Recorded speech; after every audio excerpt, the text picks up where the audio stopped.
Hi, my name is Simon Hedley, known to my clients and partners as a strategic alchemist and an ultimate connector. I'm a chartered accountant who brings together and bridges the worlds of business philosophy, finance, marketing, optimization, ontology, and so much more.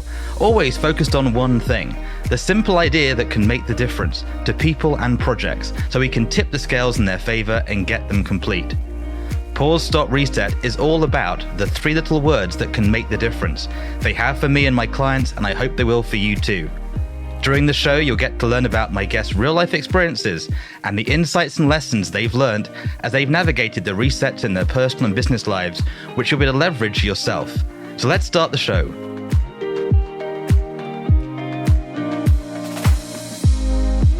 Hello, I'm Simon Hedley, and welcome to this episode of Pause, Stop, Reset. Today, my guest is known as the real-life Wizard of Oz. He's truly one of the master connectors out there, and he's a fellow Brit. He is the one and only Steve Sims. I must admit, I've read and a big fan of his book, Blue Fishing, The Art of Making Things Happen. And more than that, I was lucky to work with him last year, which is why I'm putting out more content and actually had a big difference in my life in ways I could hardly explain. Without further ado, Steve, welcome to Pause, Stop, Reset. Thanks for having me. It's an honor. You're a gentleman, sir. And so we're going to get started with that first lovely, simple question. Some people out there may not know who you are, Steve. I don't know your latest resets. So who are you and what are you focused on today? Most people don't know me, and actually that's fine. So on that note, for 25 plus years, I was probably the most unknown person, the most unknown connected person in the planet. I worked with billionaires. I was very well known later on after I finished that career for doing things like closing down a museum in Florence for a dinner party of 6 and then having Andrea Bocelli serenade you during your dinner, sending you down on the Titanic, putting you on stage with your favorite rock band, drum lessons with Guns N' Roses, walking the white carpet with Sir Elton John, hanging out on Necker Island with Richard Branson. I was basically the Make-A-Wish Foundation for billionaires. And here's the funny thing. Have you ever seen the movie The Founder, the true story of McDonald's? Yeah. There's a moment in that movie when his accountant friend turns around to him and he says, "My concern is you don't know what business you're in." And then he goes into the real estate side of McDonald's. Do you remember that? I do, yeah. Well, it was after that movie that I realized I wasn't in the business I was in. And it was a very strange reason to find that. You see, I grew up from East London. I was aggravated. I had no money. And I went out to find people with money to quite simply go, "Hey, how come you've got money and I haven't?" Now, this was back in the days when we didn't have Instagram to show us how inadequate our life was. We didn't have online courses from guys leaning up against cars they couldn't afford. We didn't have all of that opportunity to learn and consume information. So we had to learn it from someone that we thought had it. So I went out to try and find those lessons from really powerful people, and I was aggravated enough to do so. In doing so, I had to get you a drum lesson with Guns N' Roses, or I had to send you down on the Titanic, or I had to rent a castle. I was doing those things to be able to have the conversation. So my business was the concierge, but my true reason, route, and desire, and what was governing me was, hey, if I can get you to do this, I get to talk to you over here. So I took all that information about 5-6 years ago, turned it into a book. To give you an idea of how unknown I was, I had 16 followers on Instagram. And Forbes released a expose on me, did an 8-page article on the most connected man in the planet that you've never heard of. And it kind of killed my business. It lost me about 35% of my business. I guarantee most people out there, if I said, "Hey, would you like an 8-page spread in Forbes?" they'd be like, "Yeah, we'd love it. It'd be great. It'd be wonderful." Well, not when you're supposed to be the secret sauce. Not when you're supposed to be the guy that does things on the lowdown, you know? Yeah. So I was the guy that made billionaires more interesting. So all of a sudden, they couldn't use me anymore because people were going, "Hang on, I thought you were getting that because you were powerful. I didn't know you were paying this weird British biker." So I lost a lot of business, but thankfully, that wasn't the business I was in. the business I was in was getting that information. So I knew about real estate. I knew about money. I knew about relationships. I knew about agencies. I knew about hiring talent. And I went out and started giving that information to others, coaching, training, branding. And then, as I say, Bluefish and the Art of Making Things Happen came out.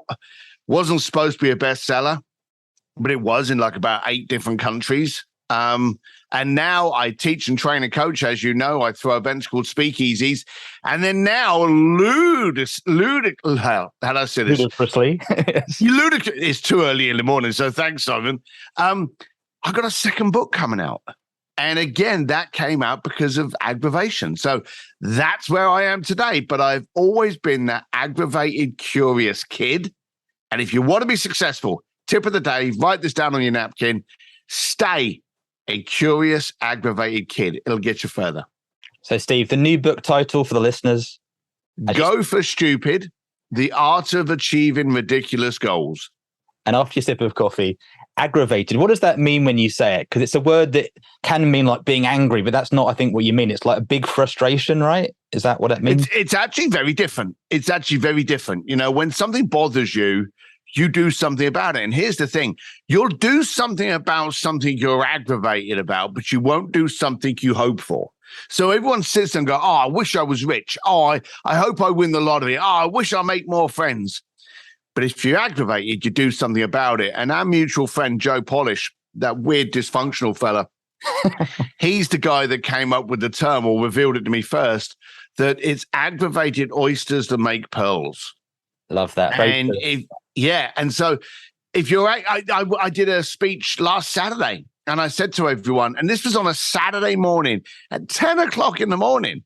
And I said to him, I'm so thrilled to see a group of aggravated individuals and aggravated business owners.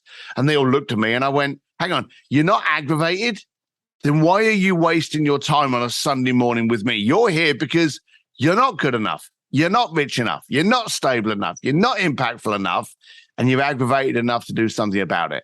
So aggravation is that motor that actually gets us to do something about it. Hope is that thing where we sit on the floor and kick our shoes off and drink a glass of wine and hope. And hope is a shit marketing strategy. It is. Now, by the way, if you haven't really guessed it, this is why I love Steve, because he'll tell it like it is. He's like a Ricky Gervais of business. You don't really want a friend. Like, I remember that you and I had a chat where I messed up in Vegas, not meaning to. And you're like, don't do that again. I'm like, what? But you need that correction. And you need him to tell you straight. And check out Steve D. Sims. Also, just to acknowledge them, your son's fab. Right, honestly, is it not the chip of the same block? He couldn't be. No. He's awesome. No. And the queen of the room that isn't here, but I know is sort of why we can have a chat, is your good wife, Claire. Without Claire, wouldn't be having the conversation, right? Like she's... Oh, yeah. She's the true north. She's the guiding star. She's the jam on the toast. She's everything. Without Claire is the silent... Claire's actually frightened to go out to a lot of events because everyone knows that there's a Claire. Yeah. But, you know, she doesn't kind of like meet a lot of people, so she gets nervous. But yeah, she's everything. Thank you, buddy. And thank you for being with us today, because it's a big thing to actually have these conversations. So we're going to start back, not the beginning, but if you look back on your life till now, Steve, what's been the biggest shifts and resets you've been through? So I look for them. I actually look for them, and I look for those pivotal moments where you go, hang on a minute. It's like when you're walking down the street and you suddenly find a shortcut to your favorite coffee bar. You know, I love to find those pivotal moments, and I look for them. And here's the funny thing. When you start looking for them, what is your mind prepared to find? And I'll make it simpler for you. I call it the yellow car syndrome. Okay. Imagine, and I say imagine, think back to a time when you've either seen a car that's been a funny color, your mate's girlfriend's handbag is a weird color. Someone's wearing a shirt that's a weird color, but it's color related. The following day, what's the only color you can see? You know, and I learned that from a dealership. I was in a dealership one day buying a car, and I think there was this mustardy yellow car. And I remember looking at it going, that's the weirdest bloody color I've ever seen. Who the hell's going to buy that car? And then on the drive home, that's the only color I could see. So as an entrepreneur, when you're open to see pivotal moments, when you're open to see opportunities, What's the only thing you can see? So they're thick and fast and they're big. And everyone goes, oh, what was the pivot? Hundreds. So let me give you some of my highlights, okay? One of my biggest highlights was probably one of the biggest dominoes was my grandfather. He was on the same building site as me, big, thick Irish lad. And I was on the building site. My dad, my cousins, my uncle, and my granddad were on the same building site. And I was in my teens. I was like 18 years old, 17 years old. And I saw my granddad, big lump of a man in like his 70s, late 70s. And I went up to him during the tea break time and I went, Granddad, and this is a horrible thing to say because I had no filter. I said to him, did you ever think you'd be doing this when you're this old? And of course, that's just pointing out to the guy that he didn't save enough and didn't plan enough. And he didn't even look at me. All he said was, son, if you don't quit today, you'll be me tomorrow. Oh, that's good. Yeah. And so I quit that day. That was probably the first pivotal. Then I had moments where here's another favorite one. I was in a party with Richard Branson and we walked into a room and we got off the elevator and walked into the room and there was all the people there. And he turned around and he said, oh, great, a room full of failures. And I thought to myself, like your face, I thought, shit, that's not very nice to say. And it really changed my perspective for Richard. And he went, no, hang on a minute. Look around this room. Everybody in this room has failed, but it's allowed them to grow. It's allowed them to become something, and they've owned them. Yeah. He said, you don't get educated until you fail and stuff. And he's I think Richard's one of the greatest failures we've got. And a lot of people will look at him and go, oh my God, look at how many companies he's had that's failed. My favorite one is the condom company. Condoms, weddings. Yeah. It was like, we get one failure, we're bankrupted. Kill the company now. It's like... it's just, so I get those pivotal moments from people more powerful. And I also remember a good story, which I actually tell in this book, where I actually spoke to the curator of the Accademia di Galleria, the museum that I took over in Florence. And I had Andrea Bocelli come in. And I suddenly thought to myself, hang on a minute. I know I've got that smooth accent and I know I look like Brad Pitt. That's for all those people that can't see me. How did I get this deal? How did I get you to agree? And the guy just turned around and he went, it's because you asked. And again, that was a pivotal moment because I suddenly realized we don't ask enough. No. And we get an automatic no for every question we don't ask. And so there's I'm sure if I thought about it longer and I woke up a bit more, I think there'd be a pivotal moment I got last week. I know next week I got a ton of stuff going on. Actually, there was. I had a couple of contract things I'd done last week. One of them, I didn't like the way it came out. And whenever we don't like something, we need to understand that 99% of the problem is you. And so I saw it and I'm like, why did this happen? And then I went, it's because I allowed it to happen. I hadn't cut it off before the conversation. I'm in Dallas in 3 weeks' time doing a keynote gig. And when I wrote the contract, I looked at the contract and I made sure that wasn't in it. So in which case, I protect her. There's a pivotal moment. So every education is a pivot for you to become better. Love it, Steve. And again, your book's coming out and you are a font of knowledge online. You're, again, one of those people that you can't find until you do, and then you're everywhere. Everyone knows you. Just lovely. It is weird. Nah, it's where it always has been, I think, as well. We talk about these three things: pausing, stopping, resetting. And just technology, by the way, if you hadn't said that thing about ask, I wouldn't have said come on the show because, of course, you never come on my show, and it's like that weird thing that happens, right? It carries on. You get used to it, but it's still weird. It's good.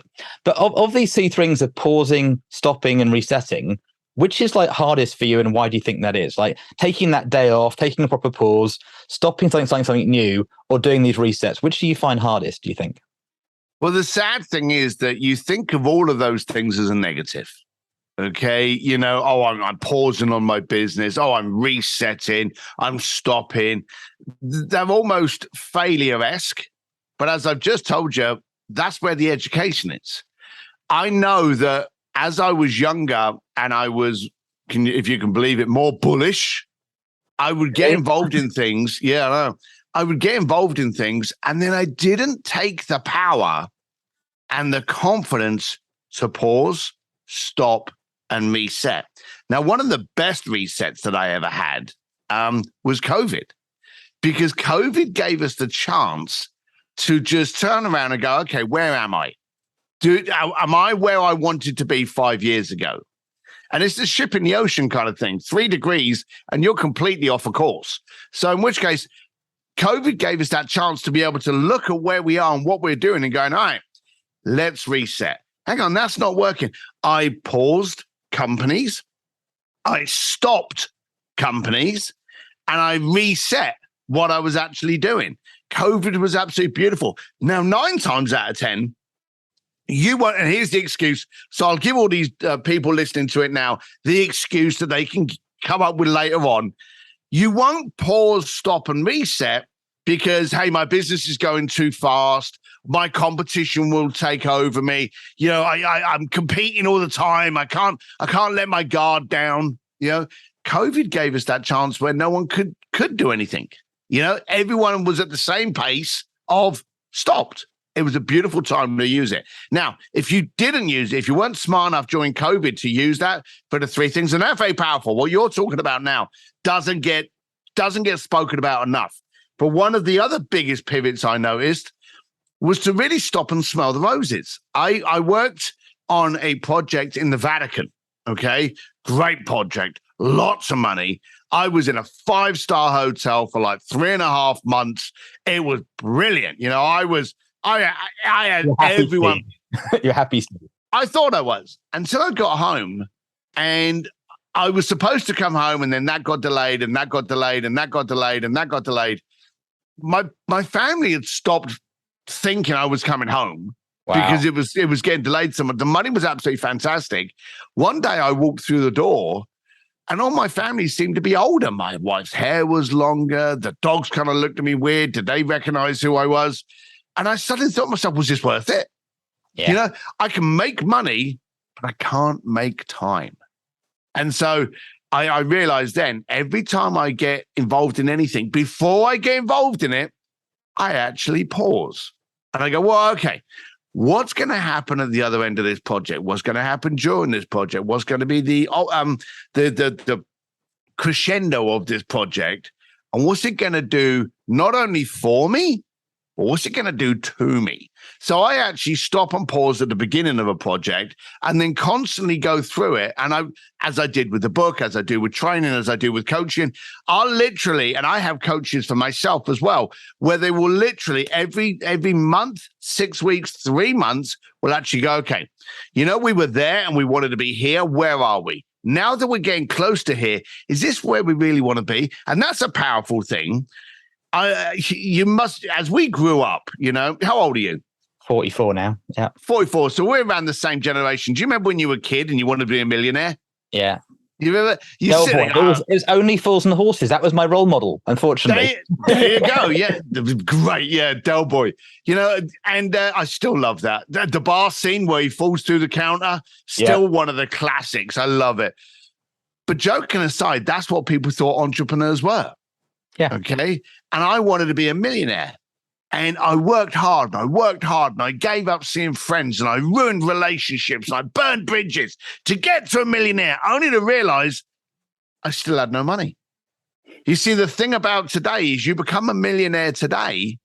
You know, maybe if you're in Idaho, I apologize, Idaho, but maybe if you're in some kind of rural area, you can have a semi-decent life with $1 million. And I'm sure there's going to be people out there going, oh, you know, you can have a great life. You can't have my life. Central London, Steve. Trying to buy you can't buy a 3-bed house with a garden for $1 million in London. You're screwed. You're screwed. No, you absolutely could. So if I suddenly said to someone in the middle of London, hey, I'm going to make you a millionaire, they were like, great. Thank you very much, mate. That'll help me out for 6 months. You know, and so we need to reset what our goals are. And sometimes what we're going for is not what we should be aiming for. I'm just going to plus that a bit, right? I was that person.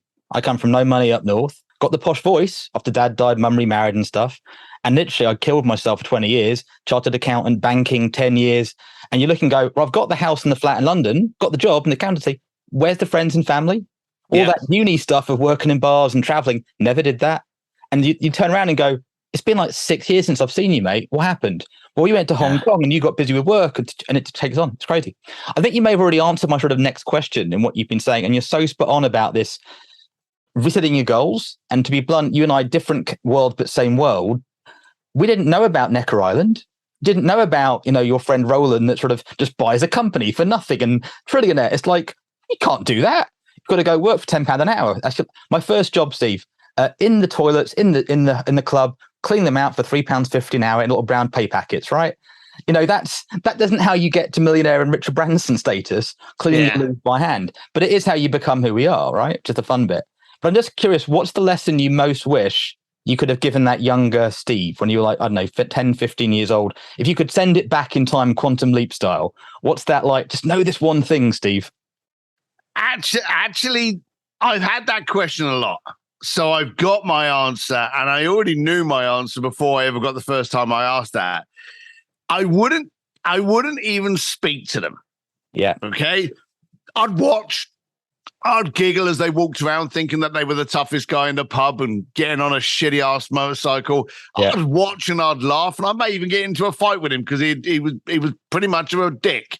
But the thing about me, as I was younger, I was a concoction of horrible. I was a big, scary lad that was heavily focused, heavily aggravated, almost annoyed about his status in life, and had such a zest to go out for it that I got in trouble a lot. And I'm not on about, police trouble. I'm on about going for jobs, burning bridges, shouting at the wrong people. I was just a very angry young man trying to be something. But here's the thing. Across that, you got empowered. When you upset someone, you ruin that relationship, you learned about relationships. When you had a bad conversation, you learned about conversations. When you got shut down, you knew that you had handled that situation incorrectly. Why would I take that education away from myself? You can't at all. You can't. I would not know and praise and pedestal Claire if I had not. And this is sad, but I'm going to be careful and say it's not a regret. Some of the bad times that I put her through, where I've gambled it all on a project and lost it, where I've trusted someone who screwed me over, where I've got sued for not doing something, and she's been there. Now, do I wish she hadn't had to have gone through that? Hell yes. But do I get to see the strength and the power and the commitment and the resilience, that she has, not only in herself, but into shit kick me into getting something? Now we're where we are. I'm sad that she's been through those moments, but I'm in awe because she has. And so as me, I wouldn't talk myself out of anything. Maybe I'd just watch some of those lessons and kind of go, oh my God, here it goes. Here's where he gets a smack in the mouth. Oh, that must have hurt. I think I'd just watch it like a rerun with me popcorn, but I wouldn't step myself out of learning those lessons. I'm not going to pause our chat, but I'm pausing a minute because I'm actually nearly in tears hearing what you just said, the way you just said it, for 3 reasons. Firstly, you and I get women are freaking awesome. I haven't got the right adjective, always have been. You've got the Irish. They were always strong British ladies, strong American ladies. And this modern world of like, women are weak. It's like, have you met my mum? She had polio in a crate like me as a kid. Are you nuts?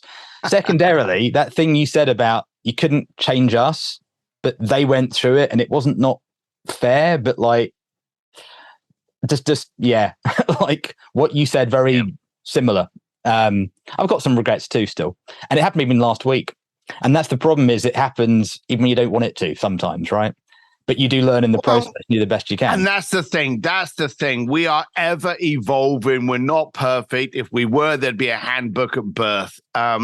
No parent knows what the shit they're doing, even though we've been bearing children for decades and centuries. So it's all learning. And of course, the temperature, the geography, the economy, everything changes. So you're constantly working with an ever-moving target.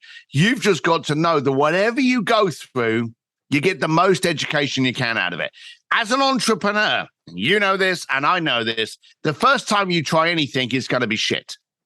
It just is. You can plan for 10 years, you can go to Harvard, you can have a PowerPoint that's just amazing, but it's gonna get wrong the second you try it. and you're going to need to edit and adapt. So yeah, we have those regrets, but I believe, and this is just me, I don't know, maybe this is my getaway, but I believe a regret becomes education when you learn from it. Yeah. So there are things that I kind of wish hadn't happened, but the education I got out of it, I can now look at someone and go, wow, when the shit hit the fan, you're the kind of character. When I'm getting beaten up and I look around for my mates and there's that one mate that steps up to get his shit kicked out so he can just save me for 5 minutes, that's the guy that I can trust. You know, you learn those lessons in those darkest, deepest moments. Yeah, no, completely. I've got my favorite song is by Disturbed about that. It's like, sometimes you find the light in the darkness. It's that you have to go through it to find it. Yeah. I know we've got a short time window today. We get more Steve online in the future. I do have one question before we go on the normal questions, which is, you've got that inner energy and fire and that Claire kick in your bottom when you have to, right? When those friends and family go through those dark nights of the soul and they're like, it's gone to shit, they've like breaking point. Any tips for them? Because that's the hardest thing, when you know you've got it, but you've also just gone, it's, oh no. And eventually we talk about, like, it's the mindset goes, not the body. You know, it's that bit when you're broken, not like, come on, have a good day. You're like, no, and it's a mental thing, just because you've been around the block a lot with people and friends. Any tips of that sort of dark night of the soul reset moment, or how to get through it? Yeah. I think, look, we're as good as the company we keep. Okay. And I think one of the toughest lessons I learned, again, another pivotal moment, was I had to check out who was at my table. And I'm giving you a warning here for anyone that ever comes and sits at my table, because this is going to sound really bad, but it's what I do. Every event I ever go to, I sit down at the table. And of course, you're now in front of a table of 10, 12 people that you've never met before. And I start firing questions. Hey, what are you doing? Why are you here? You know, how come you got here? So what are you hoping to get out of this? And I will just like, just pepper it out. And as I'm asking this person a question, I'll be eyeballing this person over to see how they're reacting. You know, are they kind of like, my God, who's this? You know, and I'll be doing that. I will gauge quickly if this is the table I want to sit at for the next 2 days of the event. And quite often I'll be like, well, have a good time, get the best out of it, and I'll go and find another time, and I'll do it again. I've got a phone call to go now, mate. Bye, sorry. I don't know if I don't think I've ever been that polite. I'll just be like, hey, thank you, man. And I'll just get up and leave. And they'll be like, where's he gone? And I'll go and do the same at another table until I find another table. And I am very, very common about doing that. Because you see, here's the thing. You are going to get that moment. You are going to get that self-doubt. And it could be that little chipping of kind of like imposter syndrome, or it could be like, oh my God, how can I go on? I've just lost a big deal and I can't get out of bed. And it's in those moments that you need to be able to put your hand out and have someone help you up. So you've got to make sure that those people around you are there to challenge and support you. Without that, it's a waste of time. So really, really focus on who's your people. And literally, and this is going to upset a lot of people, and there's actually reports, you know, we've all seen the sitcom Friends. Yeah. And even when Friends was out in the 90s, you know, if you think about it, half of the characters in there would have annoyed the shit out of you.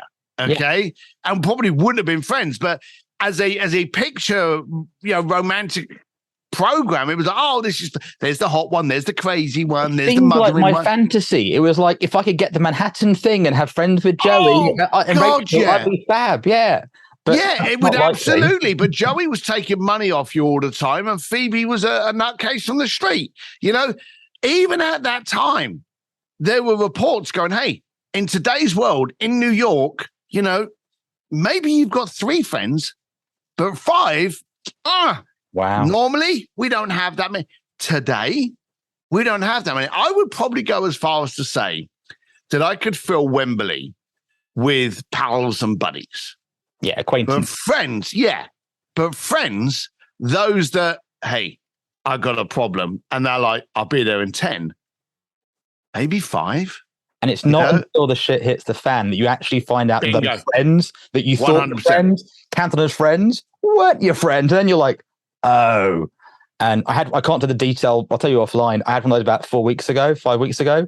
One guy was there for me out of nowhere. And literally not anybody. For him, it was a 10-minute thing. but literally it saved a life and was awesome. Without that, I'd be not. And it was one of those like, I owe you, and it wasn't for money, didn't have to do it. And it was him just getting in a car and doing something, but it was like, thank you. And everybody else, what's the drama? You're like, I needed you to call me back and you didn't. Anyway, moving on. Very quickly, are there any books and movies you recommend or helped you pause, stop, and reset apart from Blue Fishing, the art of making things happen? So what I do is I read. Well, I'll ask you this. Have you ever read a business book and again, it's aggravated you and you're sitting there going, oh my God, why don't I just do that? Oh my God, there's the strategy. I'm going to do that. And you get this aggravation to do it. And sometimes annoyance because it's sometimes the most simple things do you go, oh my God, that's what I've been doing wrong. Yep. So because of that reason, I read 2 business books and then I read a storybook, a fantasy book. And that can be like one of my recent ones is, do you remember the lady with the dragon tattoo? Do you remember that series? I love those books. Yeah. Right. And then he died. Well, he died before the books came out, but then someone has written another trilogy. Oh, that's good, I will say. Similar vibe. Same characters, following from that story. I'm reading those. So I'll read a business book. And my business book, I just read Eric Huberman, from Hawk Media. Roland Fraser's actually sent me his book on buying companies. Joe Polisher's got his new book coming out. I love Ryan Long. Ryan Long, if he does. Sorry, Ryan Holiday. I apologize. And then I love Jay Abraham. Anything by Jay Abraham, I absolutely consume the crap out of. Complicated, but it's lovely. Jay stuff is awesome but heavy, but it's good. Yeah, and I had a lovely 2-hour conversation with him yesterday, just on a Sunday, because he was like, "Hey, we haven't touched base," and I'm like, "All right," So when you get the OG himself say he wants to have a chat with you, jump on Sunday, Monday, 2:00 in the morning. Who cares? Where and when, sir? Where and when? Yeah. So I consume a lot, but then I always try to filter it in with a story because I think tactics is one thing, but what we're missing out in is the ability to dream and imagine. And I think that's why I like watching. I'm not a great believer. I don't watch a lot of sci-fi movies. I don't do a lot of those kind of things. But I do like to get involved in these stories. And I love these whodunits. And I love the funny thing is, and my wife, Claire, she's British. We can watch a crime drama in America and we know who's done it with, before it's got to the first break. Yeah. I still have trouble with most British ones. Okay. Because they're just written better. Am I biased? Don't care. They're absolutely brilliant. But I love that cause for the imagination. Where's this going? Where's that going? So I think today, try to make sure that you even up the chance between tactics and imagination, because your imagination will dream what you want, and then the tactics will get you there. But with tactics and no goal, you ain't getting anywhere. I love it, Steve. You've already covered some of the crux of it, which is for you, virtually everything's a learning curve, right? Yep. I call it being in the lab of the world. They don't get it as one room. Everything's a lab. Every meeting's learning. It's that sort of master's training of just like getting in there and where can I apply and have fun with it? Some of the people listening to this are going through their first, like, I need to pause, stop, reset. They're having that, like, I need to shift, and they're in the shit. We didn't swear today. We may beat them out. We don't know. Other people, it's that classic, success thing. They're doing great. What's your biggest tip for somebody listening that knows or is open to that biggest, like they want to have a reset? Now, clearly my tip would be hire Steve Sims. But apart from that, but like, what's that tip for like getting yourself open to that next shift? You really have, it's an evaluation. You have to smell the roses, okay? And what I would do is I'd actually book it in. And I'd book it in for like 3 weeks' time. And in that 3 weeks' time, what I would do is I would actually take out your business partner, your wife, someone like that, and go and have breakfast. No agenda, okay? That's the important thing. No agenda. And just get out there. And I do this with Claire. We go out there and we go, okay, how are we doing at the moment? Well, you're consumed by business. You're shitting on the family. Oh, okay. So we need to change that. How are you feeling? I'm quite happy. The money's good, so I don't have to think about that anymore. But oh my God, these irritating franchise and legal things we got. Great. Let's get someone to handle that. Good. So you need those moments. And here's where it's weird. I said to you when you brought it up, and Simon, I'm telling you, and I can't lay it on too thick. These 3 things that you're talking about are paramount in people's success today that don't get talked about enough. So I'm really proud that you are. we will actually pause a movie. We'll pause what we're working on. We won't pause on ourselves. Well, I'm sorry, but I'm a little bit more important than my movie. Okay. We will reset any project that we're working on, but we look at resetting ourselves as a failure. And I don't understand why we're using the failure as a negative, because the failure is the education. So surely if we're educated, we'd want to reset if we're going the wrong way. And especially with relationships. It's the relationship 100%. one's the hardest one. It's like, it's not a great relationship, but I'll keep it going because I couldn't possibly break up with somebody because that'd be bad and wrong, right? And there's no model for it. And you and I grew up in London. That sort of, I think it's a bouncer, right? In the nightclub environment. Yeah. The number of like slapping, shouting matches going, oh, I hate you, Cheryl. I hate, just break up. No, we love each other. You're like, don't think you do, but okay. Sorry. Yeah, no, it is that kind of thing. And you have to be powerful enough to stop. The one thing, and this is what I like about Richard Branson. In fact, he did a video on it. We should find that link, where he says that he has like 200% passion into a project until he doesn't. When it doesn't work, he is quick to stop. Now, and again, I'm bringing up Jay. I've worked on projects before, and you start working on them, and then they start going wrong. And as entrepreneurs, we don't want things to go wrong. So we put more money into it, more time and more energy. And I remember Jay turned around, he goes, look, you're focusing all your energy on there. And I remember him turning around and he was going, what's the point? When it works, what does that working look like? See, 9 times out of 10, we're so busy, it's the dog that chases the car. What does he do when he catches up? Eat the car, So we've got to work out, look, you're putting all this energy in, pause a second and ask yourself, what does the end goal look like? And that end goal, is the vehicle I'm using now going to give me that end goal? No? Then stop. Let me use all of my energy on this and go this route and reset. So these are very powerful things that you're bringing up. Well, thank you for acknowledging that. And now my biggest problem, Steve, is communicating what sounds simple but is really complicated simply. When we work together, it's like, what do you do, Simon? I've got this really simple stuff. What does it do? Jay and I had hours of chats. I've not lost touch with him. And we were talking about holographics for entrepreneurship about 9 years ago in LA, which transforms the entire industry. But it isn't a little step. It's a complete reset. And people's brains don't handle it. There'll come a time when you can do a Facebook Live and be in every language translated simultaneously.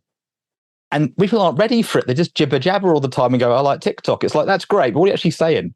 And thankfully, like people like Peter and others with their 10 to 9 project singularity, but they're such big thinkers and execution people, they get stuff done massively. So I love that of scheduling and having that real time to go.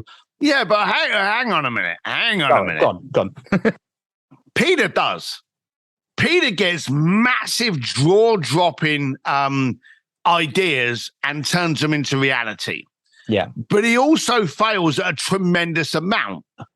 And I've known Peter long enough that I can actually call out on this. And he sits there and buries his head in the education he got from that not working. And bearing in mind, he jumped up online. Do you know the story behind the X Prize, the original X Prize?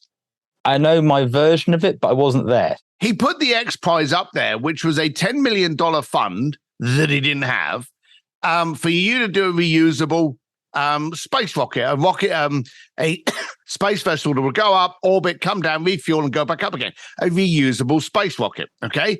He put $10 million up, again, which he didn't have. He called it the X Prize because he had gone around to a bunch of people going, hey, we need you to actually sponsor this. You could be the Virgin turned him down. So many other people turned him down. It's now been taken over, and it was actually taken over quite a few years ago, by the Ansari family, very wealthy Indian family. People still call it the X Prize. The X was only there as a placeholder before it got the sponsorship. So bottom line of it is, he didn't have the name, he didn't have the sponsor, and he didn't have the 10 mil. But it didn't stop him going for the goal. And Bert Vatan, that won it, has often said, and I had breakfast with Bert Vatan many years ago, he turned around and he said, the funny thing is, everyone invested money into this competition to win $10 million. He said, and no one won other than me. And I spent $120 million to win $10 million. Yeah. I watched it going, how's he done that? That doesn't make any sense. But he did it. It's awesome. Yeah, he did it. So again, he didn't allow the fundamentals to get in the way. He knew what he wanted. He had the dream, he had the vision, and he went for it, and he achieved it. So, don't look at everyone and go, oh, it's easy for you. It always works. It didn't. He had 3 things going wrong with him, and he still pulled it off. And that's the commitment thing that I got refreshed from being around you. I don't think you're a military special forces guy, but when you're AOTC training, you've got a bit of that energy, which is, it's not, are we getting there? It's no, we're going. Yeah. I've been around a lot of military, and I've actually spoken at a lot of military. And I will be honest with you, I get very proud when someone says, oh, you're obviously military. And I'd love to be able to accept that, but no, I'm not. There's a lot of shared energy there. No, completely. And again, hopefully by now you've understood why Mr. Steve D. Sims is the man to connect with and learn about. And the Blue Fishing book, by the way, I've given out 12 copies. It's such a subtly easy to read book, but also you read and go, should really do that, should really do that, should really do that. I still don't do it, but I should do. The postcard at the hotel lobby thing. But I think you've already touched on a couple of guests. I would love to get Jay on here, but I'm just curious because you've been through the process now, right? Who is a guest you would love to listen to their answer to these kind of questions? Ooh, putting me on the hot seat for future guests. Based on you, I would say probably Brian Bogert would be a good one. He's quite deep. He's got some good shit that I think would, and he's got an interesting story, and he cheats at axe throwing. So, but I think he would be a good person. So Brian, I'm calling you out. Lovely. Never come across Brian. I'm looking here, generating growth by making your best even better. I like it. It's cool. Yeah, he's an interesting character. I mean, personally, I'd love to have Claire on and tell the truth about you, but that's a whole other conversation for another day. Or your son, Henry. Anyway, for our listeners, Steve, what's the one takeaway that really, if they got nothing else but this one sentence that you want to be left having heard you today? I want to give you permission, if you bloody need it, to just do what you need to do, regardless of other people out there laughing. We're in a very strange economy at the moment where we actually want to laugh, jeer, and the British are the worst at it. And I can say that because I'm British. We love to shove someone up on a pedestal, raise them high just before we kick them off. That ain't going to get us anywhere. So learn to support. We spoke before about having friends that could support us. Maybe you need to be the friend that can support first. So that's you stepping up as a friend for others. Is that what you're saying? Be the person that you want to have support you. Yeah. 100%. 100%. So Steve, for me, that's fabulous. Thank you for being on the show today. It's an absolute breath of fresh air in so many ways, right? And I appreciate you being with who you are. And we've never actually met, right? We got close to it. But you sort of this wonderful virtual stuff that happens. For me, this reminder, by the way, about, just keep failing and failure isn't failure. And it is also that last thing you said is so valuable, being your own best buddy, not like dating yourself, but you've got to get to that point of we call it, don't let the buggers get you down, right? Yeah. They don't need to know who you are and what you're doing, but you know, and you know that you know, and that's actually what matters eventually. And again, thank you. Is there anything else you want to leave us with before we wrap up today, apart from, I forgot one key question. What's the best way for people to find out more about what you do? They can go to www.steveDsims.com. But apart from that, anything else they need to do to sort of connect with what you're up to? Anywhere. Go for Stupid is the new book. So you can go to goforstupid.com or just basically anywhere that you consume your media, whether it be Twitter, Instagram, LinkedIn, wherever. I'm everywhere. Steve D. Sims, D for dashing and only one M in Sims. Steve D. Sims, and I'll pop up on your social.